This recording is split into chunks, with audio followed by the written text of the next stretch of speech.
Maxim, last issue. Last issue. Chazz Michaels is craft beer.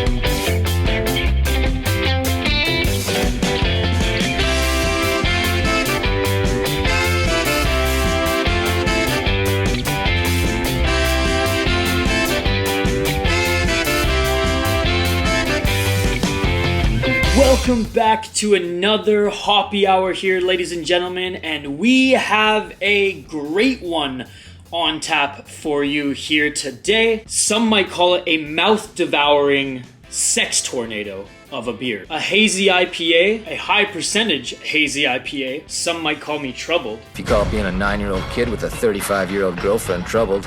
I'm telling you guys, this beer is the only craft beer to have won 4 national championships and win an adult film award.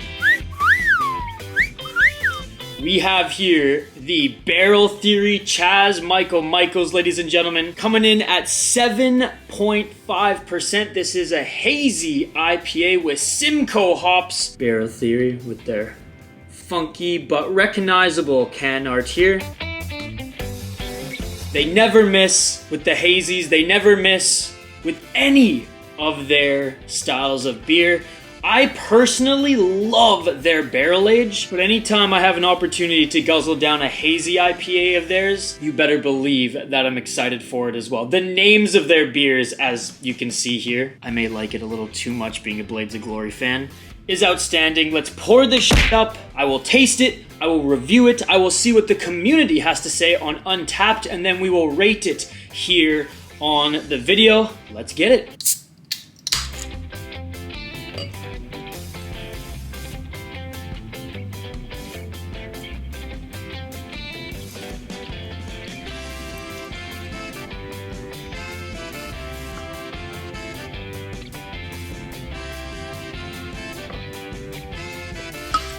Perfect pour, let's go!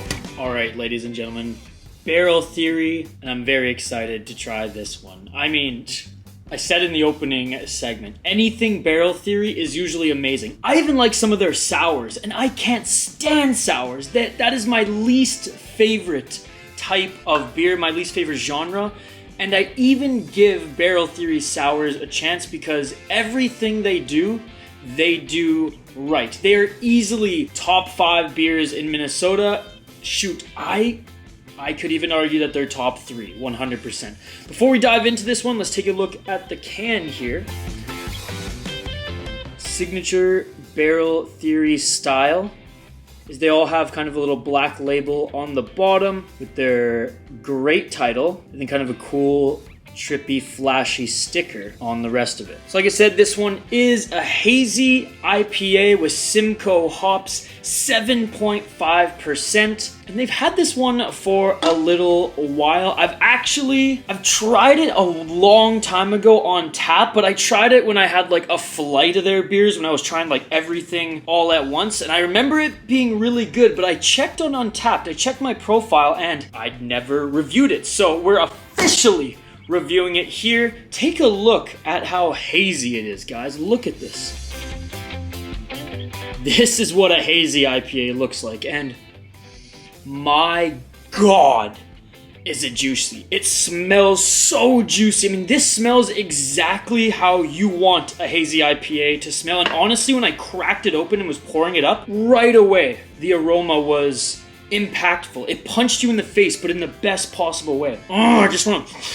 Sorry, this isn't the Lines and Wines podcast. Let's see how sweet it is, though, because it smells juicy. It smells more juicy than it is citrusy. So, here we go. Chazz Michaels. Shout out to Blades of Glory. Shout out to Will Ferrell. Awesome movie. Awesome reference. Awesome brewery. Cheers, guys.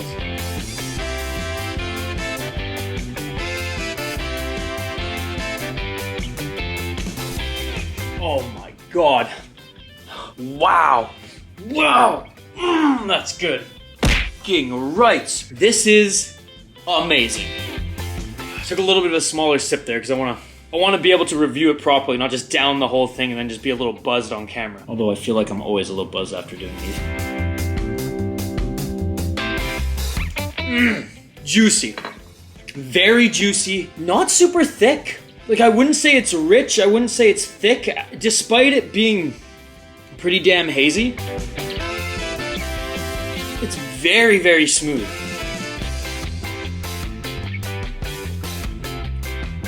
Very well balanced. There's a good bitter kick to it, but nothing like a Pacific Northwest or a West Coast IPA. Really well balanced, man. Really well balanced.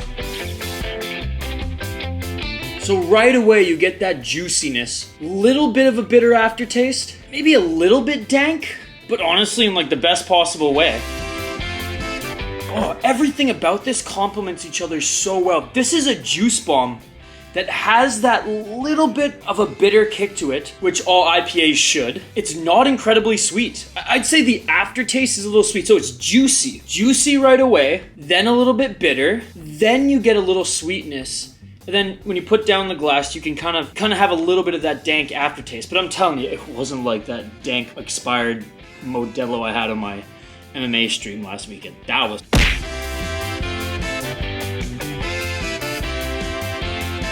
Now that it's like coated my tongue already, a little less juicy once it hits the palate. I would say the bite hits me first now, then the juiciness. But it's smooth, like it ends so smoothly that like, bro, I'm halfway done this already and this hasn't even been like, even an iota of a struggle to like down a beer quickly. Like this is so dangerous.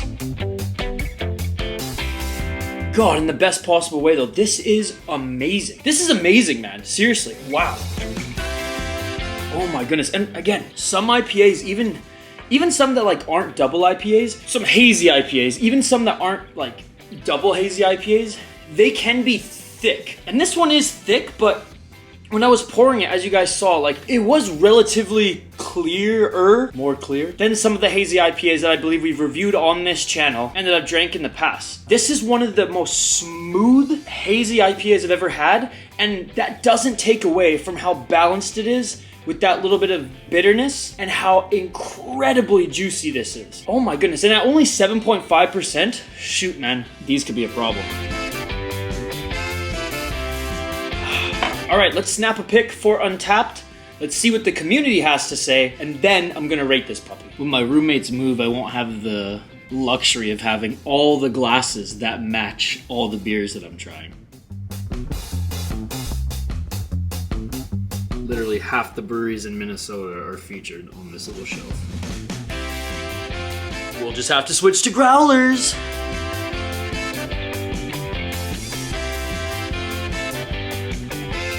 Alright, let's snap a pic.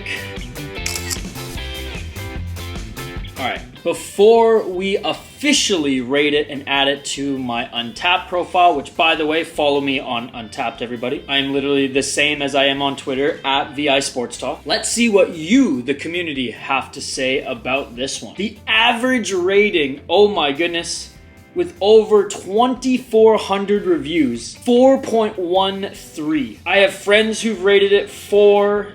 It seems like everybody has added that it's juicy, hoppy, smooth, sweet, dank, clean, and I can't find a low rating of this at all. I really can't. I'm scrolling through it right now for 4 out of 5. 4.25 out of 5. 4 out of 5. 4.25 out of 5. 4.5 out of 5. I have never seen someone rate a beer so high before. 4.5, 4. I've yet to see, one person, freaking Carl D. And I've seen this guy before. Carl D must not like the hazies. He must like the hoppier stuff because he's the one who rated the last one that we did, the Dreaming Pacific Northwest IPA, so high. And I kind of called into question that. So 3 and 3.25 are the lowest. I only see one other 3, which is 3.75. Bro, the rest are all like 4 out of 5. And you know what? I have to agree. I also rated it 4 out of 5, ladies and gentlemen. And I think I've only rated like 2 or 3 beers 4 or above, and they were barrel-aged beers. I don't think I've ever rated an IPA, let alone a hazy IPA, 4 out of 5. And I say this all the time, on Untapped, if you rate anything 4 out of 5 or above, it better be one of the best beers you've ever had, and this is one of the best hazy IPAs I've had. Now, I have more Barrel Theory IPAs to review, and I imagine I'm going to rate them that high as well, because I'm telling you guys, everything that this brewery does, they do S-tier level. It's truly incredible for a smaller brewery in downtown St. Paul. But that's not to say they're like some small dinky brewery. They actually have beers that you can buy at the Xcel Energy Center at Minnesota Wild Games. And it's a better deal alcohol percentage-wise and by volume for the price than getting, a few McGoldens that'll cost you an arm and a leg. Anyways, let's get to my rating. I give it a 4 out of 5, ladies and gentlemen. That is right, 4 out of 5. Shout out to Barrel Theory. They've already toasted, which is basically like the post. I give it 4 out of 5. I said it was insanely smooth, well-balanced in regards to the bitter bite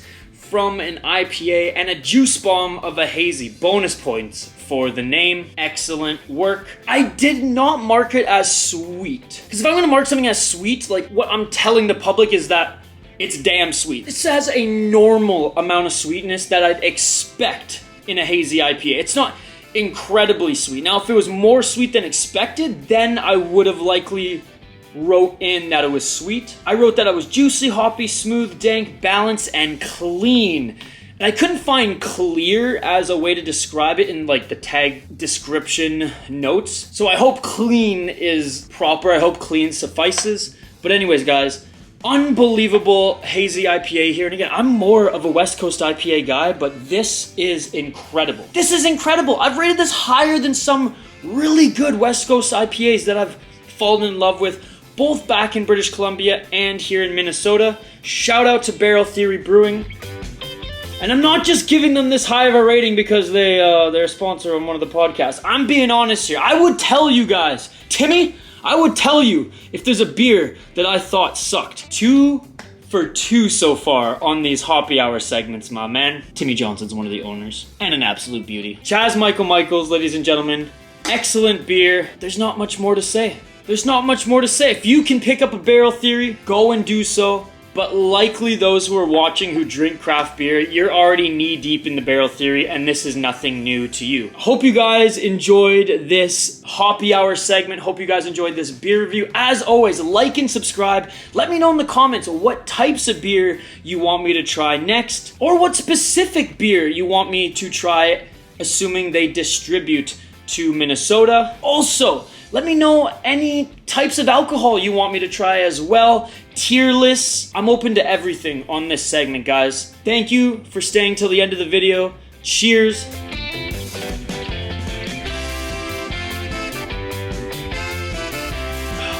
Let me put my beer in you, baby. Y'all like poetry?